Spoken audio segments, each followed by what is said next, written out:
तो उन्होंने कहा कश्मीरी कवि हैं बिल्हन, कहते हैं कि उनके प्रदेश में स्त्रियां भी संस्कृत प्राकृत दोनों भाषाएं समझती थी।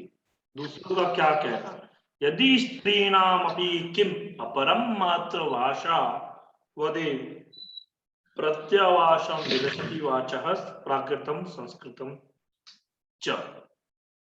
बोलते हैं कि यत्र स्त्रीणाम अपि, जहां पर स्त्री लोगों का भी क्या किम अपरम मातृभाषावत एव, क्या कहूं, क्या अपर क्या चीज मातृभाषा के समान ही प्रत्यावासम, प्रति आवास होता है, विलसती वाचा, वाणी में आवास किया जाता है। कौन कौन से, संस्कृत और प्राकृत दोनों। मातृभाषा के समान ही संस्कृत और प्राकृत दोनों भाषाएं जो है उनके स्त्रियों की आपके मुख पे वाणी पर विलसती शोभा होती है और करती। ठीक है, अब देखिए, यह भी ज्ञातव्य कि दिल्ली सल्तनत के समय में 1206 से लेकर के 1526 ईस्वी भी अनेक संस्कृत अभिलेख किसी लोक कल्याण कार्य के स्मारक के रूप में लिखे गए। भारत के दक्षिण पूर्वी उपनिवेशों इंडोनेशिया, थाईलैंड इत्यादि में 14वीं शताब्दी ईस्वी तक राजभाषा के रूप में संस्कृत का प्रचलन था। वहां के संस्कृत अभिलेख इसे प्रमाणित करते हैं। ऐसी स्थिति में यह कहा जा सकता है कि आरंभ में प्रायः ईस्वी सन की कुछ शताब्दियों तक जन सामान्य में संस्कृत भाषा का प्रयोग होता था। कार्यक्रम से या शिष्ट जनों तक शिक्षा ग्रंथ रचना, वाद विवाद, शास्त्रार्थ आदि अनेक क्षेत्र में सीमित हो गई। साहित्य रचना के कुछ क्षेत्रों में वर्तमान युग और वास्तविक स्वर्ण युग है। ठीक है, ज्ञातव्य बिंदु है कुछ, ये बातें याद रखिए, हम लोग जो पढ़ चुके हैं, देख सकते हो।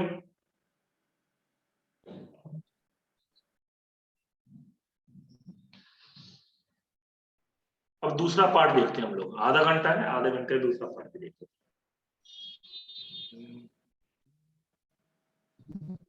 ये है वैदिक साहित्य। वैदिक साहित्य के बारे में जानते ही हो। एक मिनट रुकिए, इस पे एक बार नजर दौड़ाते हैं। वैदिक साहित्य में कुछ खास बात अगर है, क्योंकि ये सब लोग आप लोग जानते ही।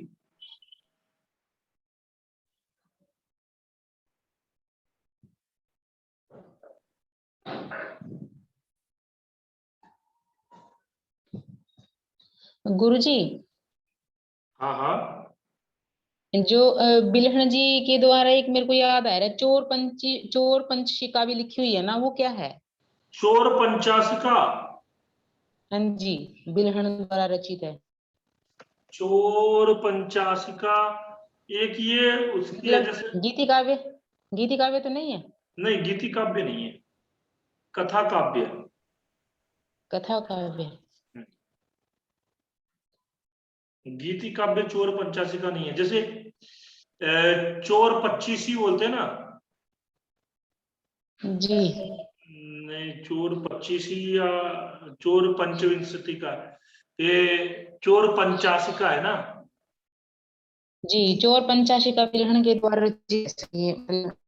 हाँ हाँ बिल्कुल, चोर 25, ये मुझे ये याद आ रहा है। चोर हिंदी में इसको चोर, जैसे ये है ना आपका बेताल पंचविंशति, बेताल मतलब बेताल 32, क्या कह रहे हैं, क्या है उसका नाम, बेताल 25।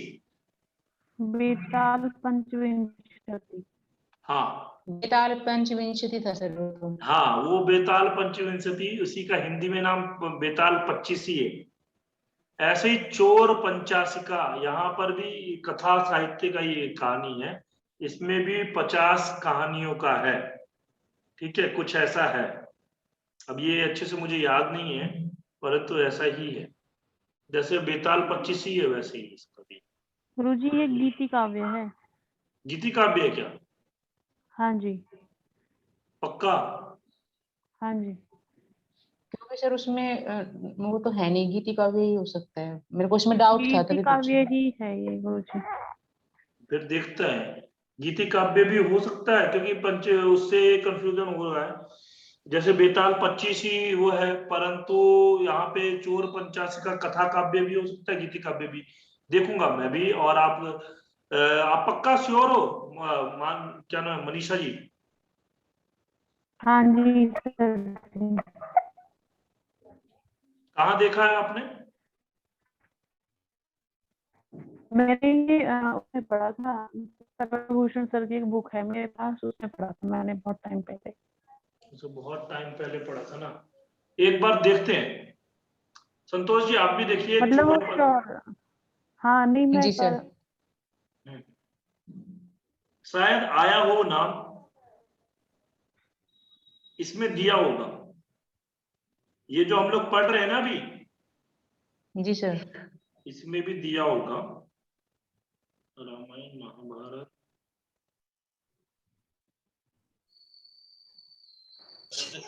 सर गीति काव्य यही है, उमाशंकर ऋषि वाली बुक में भी है। अच्छा, गीति काव्य ही है। हाँ फिर ठीक है, गीति काव्य ही होगा फिर। ठीक। नाम से कंफ्यूजन था मुझे, जैसे बेताल 25 ही वैसे ही ये भी लग रहा था।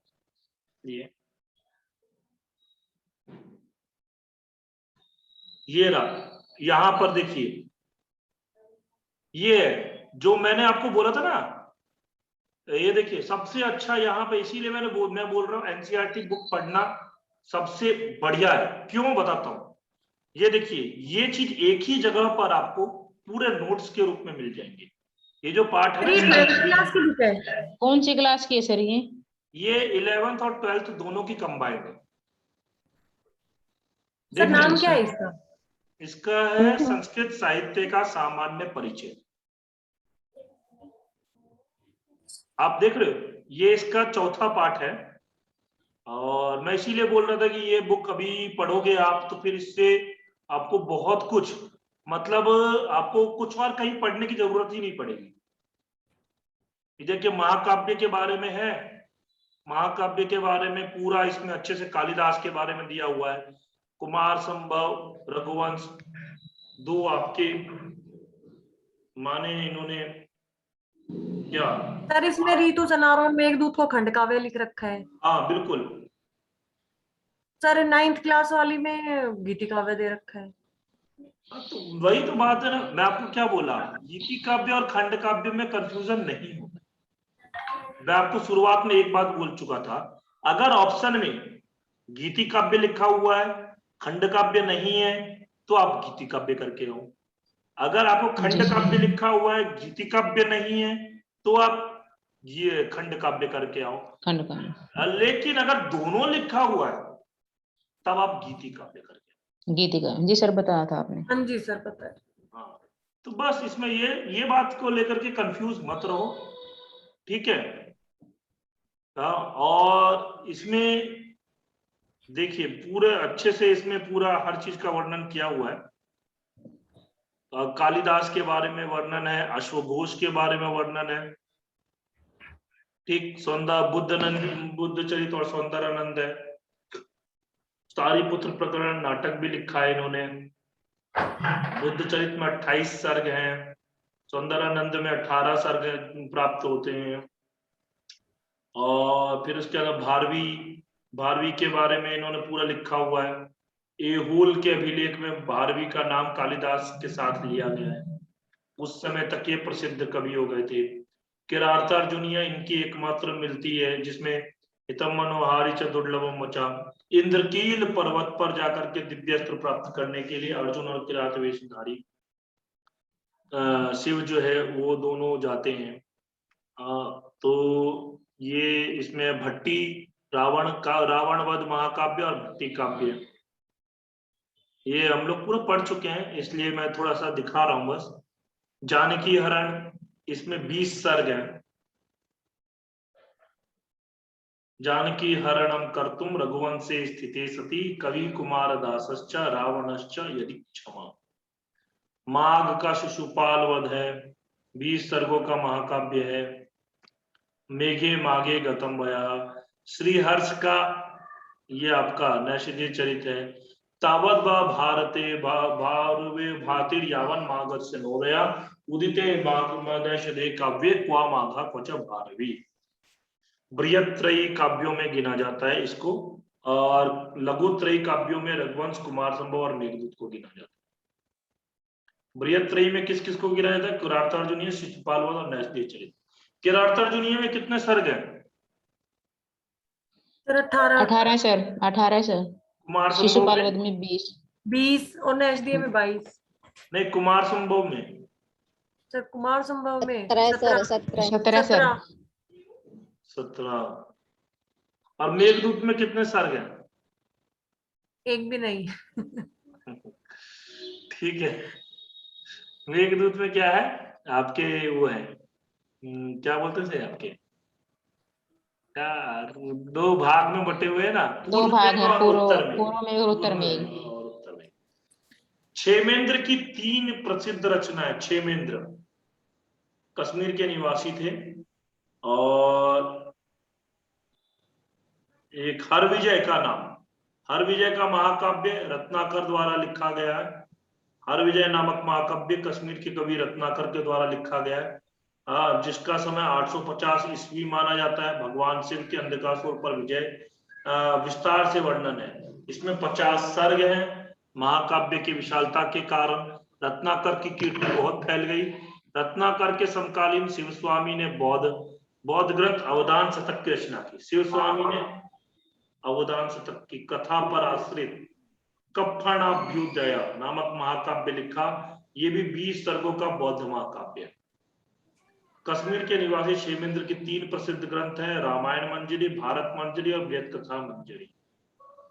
हाँ, ये आपके प्रसिद्ध कथाओं पर आश्रित है। क्षेमेंद्र ने 1067 ईस्वी में अपना अंतिम महाकाव्य दशावतार चरित लिखा। क्षेमेंद्र का जीवन काल 995 से लेकर के 1070 ईस्वी तक था। एक अन्य कश्मीरी पंडित है मंक, इनके ग्रंथ का नाम क्या है? श्रीकंठ चरित, जो कि 25 सर्गों का महाकाव्य है, जिसमें शिव द्वारा त्रिपुर के पराजय का वर्णन है। इनका समय 12वीं शताब्दी है, और अन्य प्रदेशों के कवियों ने भी उस समय समय पर महाकाव्यों की रचना की। नीलकंठ दीक्षित ने 17वीं शताब्दी में शिव लीलार्णव महाकाव्य 12 सर्गों में लिखा।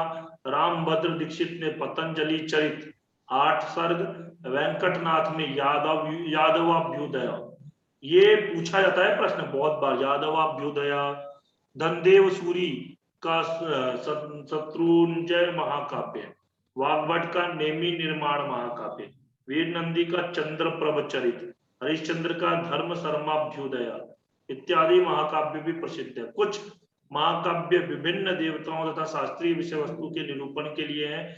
हेमचंद्र का कुमारपाल चरित 28 सर्गों का महाकाव्य है, जिसमें प्रथम 20 सर्गों में व्याकरण के नियमों के अनुसार संस्कृत भाषा के रूपों का प्रयोग है। अंतिम 8 सर्ग में प्राकृत और अपभ्रंश भाषा के व्याकरण संबंध रूपों का, इसीलिए इसे द्वयाश्रय काव्य कहते हैं। ठीक है, ये भी याद रखिए। हेमचंद्र, कुछ लोग ना हेमचंद्र व्याकरण भी मानते हैं, ये वैयाकरणीय हुए। आप लोग व्याकरण में हेमचंद्र का बहुत बड़ा नाम है, कुमारपाल चरित। ठीक, आधुनिक युग में भी संस्कृत महाकाव्यों की रचना हो रही है। वर्तमान महापुरुषों तथा घटनाओं को विषय बनाकर अनेक महाकाव्य लिखे गए। महापुरुषों में गुरु गोविंद सिंह, शिवाजी, स्वामी दयानंद, रामकृष्ण परमहंस, विवेकानंद, महात्मा गांधी, सुभाष चंद्र बोस, जवाहरलाल नेहरू आदि पर अनेक संस्कृत महाकाव्य लिखे गए। आधुनिक काल में प्राचीन विषयों पर भी अनेक महाकाव्य लिखे गए हैं। यही नहीं, विदेशी महापुरुष भी संस्कृत महाकाव्य के विषय बने हैं। नाटक के समान महाकाव्य भी आधुनिक संस्कृत कवियों की अत्यधिक लोकप्रिय विधा है। जैसे महाकाव्य देखेंगे तो ये रहा। अब यहाँ पे ध्यातव्य बिंदु ना, आप ना एक बार ना इस पाठों को जरूर पढ़ लो। मैं आपको बोल रहा हूं, अगर ये बुक के पूरे पाठों को पढ़ लिया तो एक भी प्रश्न आपका कहीं से नहीं, ऐसा नहीं होगा कि एक भी प्रश्न आपका गलत हो जाए। हाँ, याद होना चाहिए, बाकी आएंगे तो यहीं से, क्योंकि इन्होंने, इसमें मैं पूरा देखा है, पूरे चीजों को कवर किया हुआ है। अभी आप देख सकते हो जो इन्होंने कवर किया है किस किस को, पूरा देखिए आप अगर देख सकते हो तो कालिदास को ले लिया, अश्वघोष को ले लिया, सौंदरानंद, भारवी, भट्टी, कुमारदास, श्रीहर्ष और आपके अन्य महाकवि सबको ले लिया। और इसमें देखिए 19 वो है आपके सर्ग है, रीति वेदर भी, पूरा एक ध्यातव्य बिंदु के अंदर में ना शॉर्ट में इंपोर्टेंट बातें लिख दी गई है। देख रहे हो? जी सर।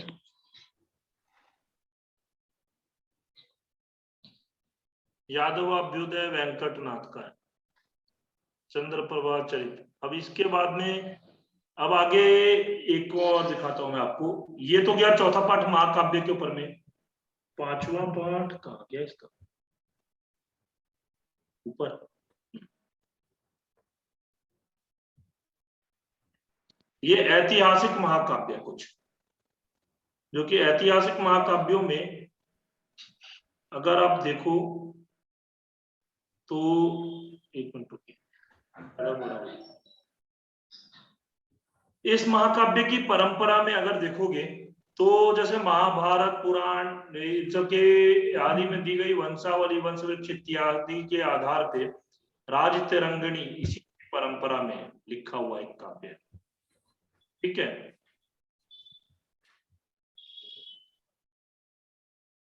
जबकि नैसडी चरित्रिकाओं से विभूषित ये सब बातें पढ़ सकते हो। वाक्पति राज ने प्राकृत भाषा में गौड़ वहु में कन्नौज के राजा यशोवर्मन की विजय का वर्णन किया। ये भी बात मैंने बताई थी। हर्षचरित नामक गद्य काव्य लिखा हर्षवर्धन के प्रारंभिक जीवन को आधार बनाकर। किसने लिखा? बाणभट्ट ने 630 ईस्वी में लिखा। ठीक है ना। और फिर इन्होंने लिखा, और कश्मीर के ललितादित्य ने यशोवर्मन को संग्राम में हराया।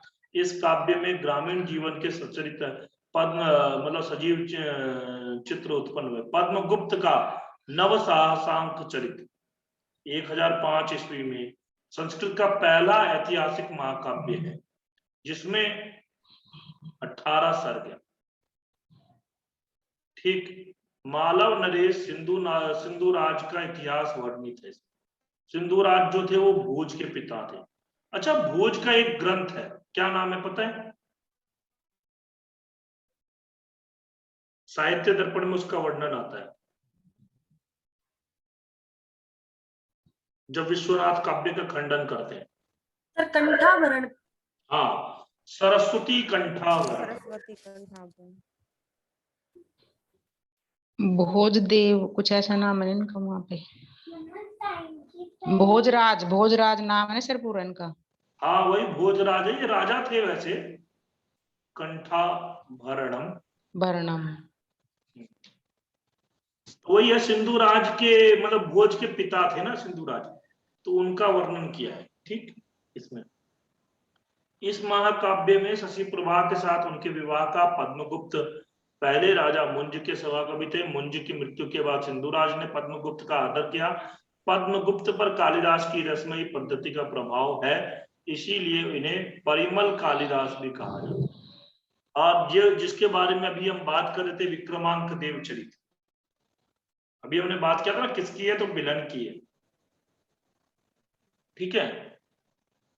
इस काव्य के लेखक बिलन कश्मीरी थे तथा शिक्षित होने के बाद भ्रमण हेतु कश्मीर छोड़कर निकल पड़े। मथुरा, कन्नौज, प्रयाग, काशी इत्यादि स्थानों से होते हुए अंत में वो कल्याण के चालुक्य नरेश विक्रमादित्य षष्ठ की राजसभा पहुंचे। बिलन वहां बहुत सम्मान हुआ बिलन का। अपने संरक्षक की प्रशंसा में बिलन ने वहीं 18 सर्गों का महाकाव्य विक्रमांक देव चरित लिखा। इसका रचना काल 1088 ईस्वी है। मूलतः यह ऐतिहासिक ग्रंथ है, जिसे महाकाव्य के रूप में प्रस्तुत किया गया है। राजा विक्रमादित्य के पूर्वजों का वर्णन करते हुए उन्होंने इसके प्रथम 7 सर्गों में ऐतिहासिक तथ्य दिए हैं। इसमें 8वें सर्ग से 17वें सर्ग तक विक्रमादित्य षष्ठ का काव्यात्मक वर्णन है। इसमें मुख्यतः नायक और नायिका का प्रणय वर्णित है। विवाह, जल क्रीड़ा, मृगया आदि के वर्णन में बिल्हण ने कई सर्ग केवल महाकाव्य धर्म का निर्वाह करने के लिए लगाए हैं।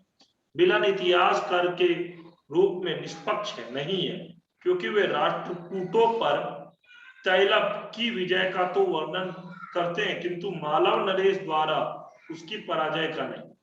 मतलब जो है ना, वो अपने हिसाब से वर्णन करते हैं।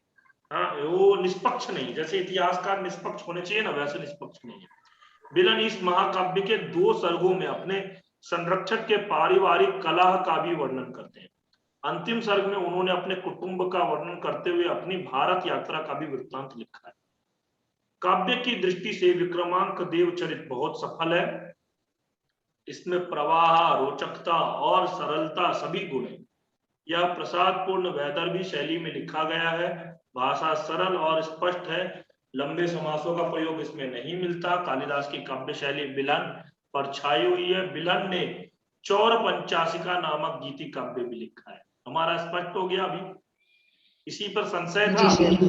देखिए, मैंने बोला भी था ना कि अभी आ जाएगा, मैंने बोला था, क्योंकि ये मैं देख चुका था पर विक्रमांक देवचरित के बारे में, पर ये नहीं मेरे को ध्यान था कि चोर पंचाशिका गीति काव्य में। हाँ, मुझे जहां तक लग रहा था ऐसा था जैसे बेताल पंचविंशति है, वैसे ये भी 50 कहानियों का हो, ऐसा नहीं। अपनी जन्मभूमि कश्मीर पर कवि को बहुत गर्व है। वे कहते हैं कि केसर का कविता कश्मीर को छोड़कर अन्यत्र नहीं होती। केसर तथा कविता दोनों। कस्तूरी की गंध से युक्त पश्मीने चादर, वितस्ता, झेलम में चलने वाली नौकाएं कश्मीर को स्वर्ग बना देती हैं। बिल्हण में कवित्व शक्ति एवं पांडित्य के साथ साथ ऐतिहासिक चेतना भी है। फिर उसके बाद राजतरंगिणी। राजतरंगिणी तो बहुत प्रसिद्ध होती है। ऐतिहासिक काव्यों के अंदर में राजतरंगिणी का नाम अद्वितीय स्थान, राजतरंगिणी का अद्वितीय स्थान। राजतरंगिणी निश्चित रूप से संस्कृत साहित्य का श्रेष्ठ ऐतिहासिक ग्रंथ है, और जो कोई भी 73 कोड से नेट की तैयारी कर रहा होगा उसके पाठ्यक्रम में भी कलन की राजतरंगिणी लगती है, सिलेबस का हिस्सा है। जिस पर काव्य का रंग बहुत गहरा नहीं है। कलहन और उनके इस ग्रंथ पर संस्कृत साहित्य को गर्व है। कलहन के पिता चंपक कश्मीर के राजा हर्ष के सच्चे अनुयायी थे। हर्ष की हत्या हो जाने पर चंपक ने राजनीति से संन्यास ले लिया, इसलिए कलहन भी राजनीति से वंचित रह गया। हर्ष के संगीत शिक्षक कलहन के चाचा कणक थे। राजा उनसे पूर्णतः प्रभावित थे। उन्हीं के कारण परिहासपुर में बुद्ध प्रतिमा को बचाया जा सका था। कलहन शिव के भक्त होते हुए भी बौद्ध मत के प्रशंसक थे। उन्होंने संस्कृत साहित्य का गहन अध्ययन किया। उन्होंने राजतरंगिणी की रचना में कश्मीर के समस्त ऐतिहासिक साधनों का प्रयोग किया। उन्होंने इस काव्य को 1148 ईस्वी में लिखा। लिखना आरंभ करके पूरे 3 वर्षों में पूरा किया। कलहन कहते हैं कि उन्होंने प्राचीन राजाओं के कथा संग्रह, नीलमत पुराण, विभिन्न शिलालेख, प्रशस्ति पत्र, प्राचीन मुद्रा आदि का उपयोग करके इस इतिहास ग्रंथ को प्रामाणिक बनाया है। उन्होंने देवालयों, प्राचीन भवनों, स्मारकों और शासन पत्रों का भी अवलोकन किया। अब देखिए, राजतरंगिणी में कितने तरंग है? 8 तरंग। ये भी याद रखिए। इसमें 8वां तरंग ग्रंथ का प्रायः अर्धभाग है। इसमें समकालिक तथा निकट अतीत का इतिहास है। कवि के साक्षात अनुभव पर आश्रित होने के कारण इस तरंग की बातें विशेषता प्रामाणिक है। आरंभिक तरंगों में पुराणों का आधार लिया गया है, इसलिए कल्पना का समावेश वहां अधिक है। जैसे जैसे कवि सुदूर अतीत से निकट और अतीत की ओर अग्रसर होता गया, वैसे वैसे उसके वर्णनों में प्रामाणिकता बढ़ती गई। हाँ, आपका मतलब अतीत से मतलब दूर से, मतलब जैसे जैसे प्राचीन से आपका आधुनिकता की तरफ, जैसे पुराने राजाओं के इसके मतलब वर्णन से नए राजाओं का वर्णन करने लग गया, वैसे से प्रामाणिकता बढ़ती गई।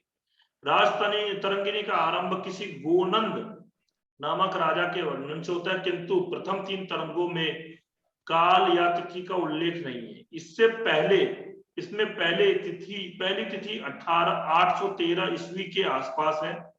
यहां से आरंभ करके 1150 ईस्वी तक की घटनाओं का प्रामाणिक, पूर्ण और वैज्ञानिक रीति से वर्णन किया गया। नैतिकता का प्रचार करना कलहन का मुख्य उद्देश्य लगता है, इसलिए कई राजाओं और मंत्रियों के अनैतिक कार्यों का वर्णन इन्होंने खुलकर किया है। कलहन ने कश्मीर में धार्मिक सहिष्णुता दिखाई है, किंतु कुछ राजाओं के धर्म विरोधी कार्यों को भी इन्होंने प्रकाशित किया है। कलहन के इतिहास पर भारतीय जीवन दर्शन, युग विभाजन, कर्म सिद्धांत, भाग्यवाद, तंत्र मंत्र आदि का स्पष्ट प्रभाव है। इन्होंने कश्मीरी नागरिकों की कटी आलोचना की है। लोभी, पुरोहितों, अनुशासनहीन सैनिकों तथा दुष्ट कर्मचारियों की इन्होंने घोर निंदा की है। रानी दिद्दा की महत्वाकांक्षा का इन्होंने विस्तार से वर्णन किया।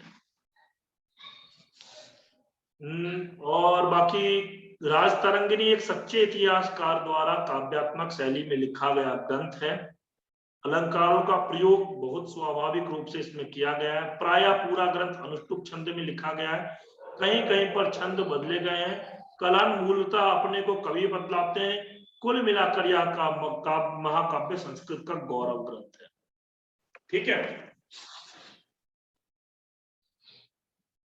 अन्य ऐतिहासिक महाकाव्य,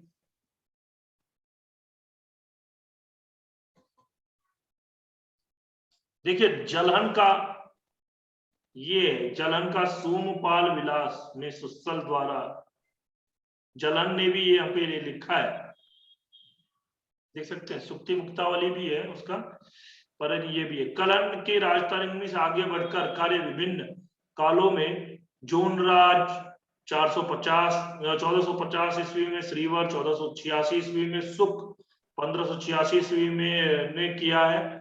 फलतः अपने अपने समय तक का इतिहास इन कवियों ने प्रस्तुत किया। अकबर को राजतरंगिणी से बड़ा प्रेम था, इसलिए इसका अनुवाद फारसी में कराया। फारसी में इसके 3 अनुवाद हुए। संस्कृत में ऐतिहासिक काव्य परंपरा आगे भी चली। जलहन ने सोमपाल विलास में सुस्सल द्वारा विजित राजपुरी के राजा का विवरण लिखा है। हेमचंद्र ने अनहिलवाड़ के चालुक्य नरेश कुमारपाल से संबद्ध कुमारपाल चरित लिखा। हाँ, इसमें जैन मत की महिमा का वर्णन अधिक और इतिहास कम है। 13वीं शताब्दी के कवि सोमेश्वर ने कीर्ति कौमुदी नामक महाकाव्य में गुजरात के राजा वस्तुपाल का वर्णन किया है। राजा बीसल देव के सभा पंडित हरि सिंह ने 11 सर्गों का सुकृत संकीर्तन नामक महाकाव्य लिखा है।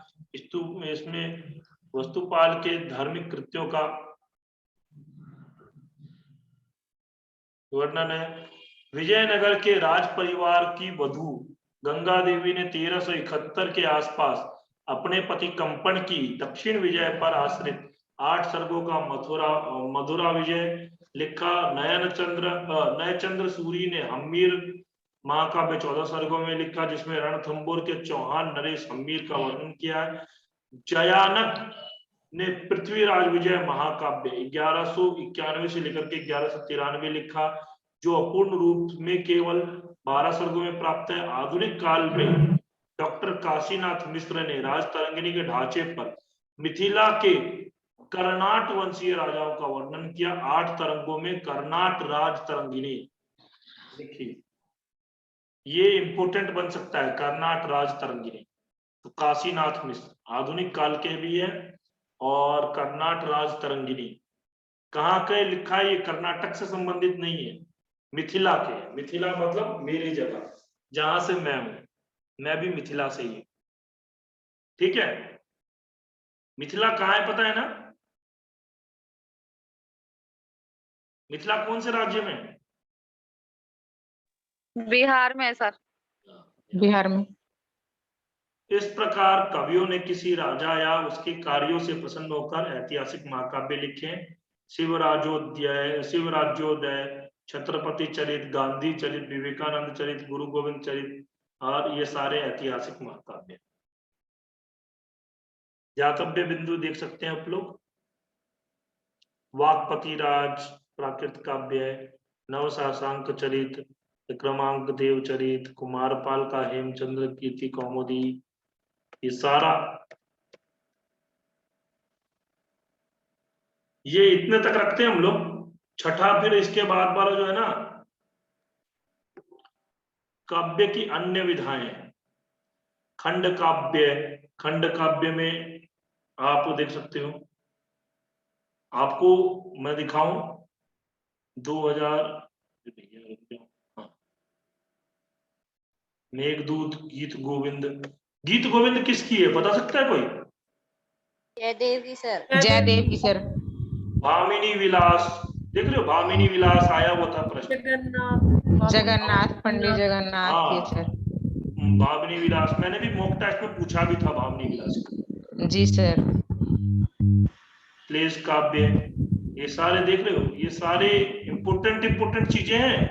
ये मतलब एक ऐसा है ना, जिसे एक खजाना बोल सकते हैं, खजाना टाइप को मिला हुआ है ये, ठीक है। गद्य काव्य एवं चंपू काव्य देख सकते हो। अभी आपको मैं एक प्रश्न दिखाता हूँ, रुकिए। हमारे पास में 6 मिनट है। ये सुबंधु,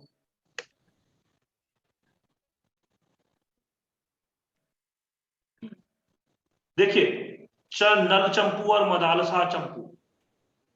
इसके बाद में आता है यशस तिलक चंपू, उदय सुंदरी कथा, फिर रामायण चंपू, ये सारे के सारे भारत चंपू। इसके बारे में पूछा हुआ था प्रश्न, आप लोगों को अगर याद हो 2018 में ही टीजीटी में मेल वाले में पूछा हुआ था, थोड़े से दिन रह गए मेरे पेपर में, फिर सुनाया करूंगी, है ना? ठीक है, सो जा। पूछा हुआ है या नहीं पूछा हुआ है? हरिओम, पेपर देखा ही नहीं सर मेरे वाला। देखा ही नहीं अभी पूछा तक? होगा सर, आप बोल रहे हो। तो फिर मैं सर ये नहीं सर, बुक आप मैंने ग्रुप देखा। पर भेज दीजिए। ठीक है, मैं पेपर भेज दूंगा ग्रुप में। सर ये बुक, अच्छा, ये बुक, हाँ बुक जी, ऐसा है ना, बुक में पूरा भेज तो देता हूं, लेकिन आप लोग देख नहीं पाते हो। जिप फाइल रहती है, जिप फाइल में समस्या होती है। और जी सर, वो ओपन तो होती नहीं। हाँ, तो ऐसा है कि मम्मी का फोन आ गया, खाना खाने के लिए बुला रही होगी। अच्छा, ठीक है। तो ये है जिप फाइल में, मैं इसको क्या करूंगा, एक एक मेरे को पूरा ये एक एक वो भेजना होगा आपको लेसन, तो मैं एक एक लेसन सर भेज, जी, जैसे मेन पॉइंट है ना, जैसे इनकी या पीडीएफ बना के वो डाल दो। या फिर सर आप कराएंगे तब हम साथ साथ मेन पॉइंट नोट कर लेंगे। उसमें टाइम पीडीएफ हो जाएगा। नहीं नहीं पीडीएफ नहीं, बना के मैं डाल दो। आपको देखो, मेन चीजें पीडीएफ नहीं बन पाएगा, पीडीएफ से फिर पीडीएफ कन्वर्ट करना थोड़ा पॉसिबल नहीं है, ठीक है। नहीं दूसरी सर, जैसे बात, आपने ये शुरू के पेज करवाए हैं ना, इसकी मतलब ये तो अच्छे से पढ़ने के हैं सर, ये थोड़ा। हाँ हाँ, तो बस यही है, मैं आपको इम्पोर्टेंट चीजें बताता रहूंगा, आप इसको पढ़ लीजिए। मैं एक काम करता हूँ, पहला, दूसरा, तीसरा, चौथा, पांचवा, छठा, 6 पार्ट तक भेज देता हूँ, जी सर। ठीक है। जी सर। 6 पार्ट के अंदर में हमारा ये हो जाएगा खंड काव्य, और ये आपका गीति काव्य, खंड काव्य, इसमें काव्य की अन्य विधाएं हैं। खंड काव्य में ऋतु संहार, पता है ऋतु संहार के अंदर में ना, आप कभी पढ़ के देखो, बड़ा मजा आता है। मेरे एक जूनियर था, बहुत अच्छा विद्वान, मतलब सेंट स्टीफन कॉलेज से पढ़ रहा था। एक दिन वो मेट्रो में पढ़ते हुए जा रहा था, तो मुझे दिखा रहा है, देखो देखो देखो कितना बढ़िया कालिदास ने वर्णन किया। मतलब कालिदास जो है ना, उसमें 6 ऋतुओं का वर्णन करते हैं, और जहां पर जैसे शब्द का प्रयोग करते हैं ना, जैसे आप ग्रीष्म ऋतु का वर्णन करें तो गरम गरम शब्दों का प्रयोग करेंगे, और जैसे शीत ऋतु का वर्णन करें तो ठंडे ठंडे शब्दों का प्रयोग करेंगे। तो ये सब चीजें भी बहुत अच्छा लगता है। आप कभी पढ़ के देखो। और मैं तो कहता हूँ ना, मूल ग्रंथों को पढ़ा करो। पता क्या है, समझ में भले ही ना आए, आप उसके मूल श्लोक को पढ़ो, नीचे अर्थ पढ़ो, समझने की कोशिश करो। क्योंकि क्या करते हैं हम लोग जो होते हैं ना, हम लोग ऊपर पढ़ते ही नहीं, श्लोक पढ़ते ही नहीं, अर्थ पढ़ लिया, हो गया, हमें समझ में आ गया। लेकिन जब मूल ग्रंथ को पढ़ते हैं ना, तो भाव समझ में जब आता है तो बहुत अच्छा लगता है। ठीक है। जी सर। सर जी कल वाली क्लास की रिकॉर्डिंग सेंड करना प्लीज। हाँ हाँ ठीक है, चलिए इतना ही रखें आज। जी सर। जी गुरुजी। शुभ रात्रि सर। शुभ रात्रि। शुभ रात्रि।